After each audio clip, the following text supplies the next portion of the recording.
Hi students, நான் உங்கள் வெற்றிக்கார கண்ட்லேருந்து கல்யாண்குமார் பேசுகிறேன்.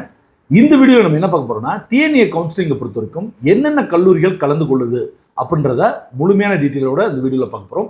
நேரடியாக வீடியோக்குள்ள போகிறதுக்கு முன்னாடி நம்ம சேனலுக்கு இப்போ தான் வந்திருக்கீங்க, நான் சேனலை சப்ஸ்கிரைப் பண்ணிக்கோங்க. இந்த வீடியோ உங்களுக்கு யூஸ்ஃபுல்லாக இருந்துச்சுன்னா லைக் பண்ண கிளிக் பண்ணி உங்கள் ஃப்ரெண்ட்ஸ்க்கு ஷேர் பண்ணுங்கள், சரியா? இதில் முதல்ல இருக்கக்கூடியது யூனிவர்சிட்டி டிபார்ட்மெண்ட்ஸ். இதில் மொத்தம் 5 கல்லூரிகள் இருக்குது. இந்த 5 கல்லூரிகளில் 100% சீட்ஸுமே டிஎன்ஏ கவுன்சிலிங்க்கு வந்துடும். அடுத்தது கவர்மெண்ட் காலேஜஸ். இது ஒரு 11 கல்லூரிகள் இருக்குது. இதில் இருக்கக்கூடிய 100% சீட்ஸும் பார்த்தீங்கன்னா டிஎன்ஏ கவுன்சிலிங் வழியாக வந்துடும். அடுத்தது கவர்மெண்ட் எய்டட் கல்லூரிகள் மொத்தம் 3 இருக்குது.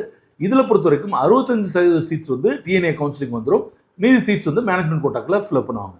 அடுத்தது சென்ட்ரல் கவர்மெண்ட் இன்ஸ்டியூட்ஸ் மொத்தம் 3 இருக்குது. இதில் 40லேருந்து 60 சீட்ஸ் வரைக்கும் பார்த்தீங்கன்னா கவுன்சிலிங்க்கு வருது.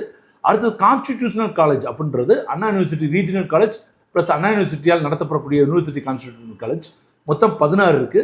இதில் இருக்கக்கூடிய 100% சீட்ஸ் பார்த்தீங்கன்னா டிஎன்ஏ கவுன்சிலிங் மூலமாக தான் நடைபெறும். அடுத்தது செல்ஃப் ஃபைனான்ஸ் காலேஜ், அதாவது பிரைவேட் இன்ஜினியரிங் காலேஜஸ் மொத்தம் 398 காலேஜஸ் இருக்குது. இதில் 50லேருந்து 55% சீட்ஸ் பார்த்தீங்கன்னா டிஎன்ஏ கவுன்சிலிங்க்கு வந்துடும், சரிங்களா?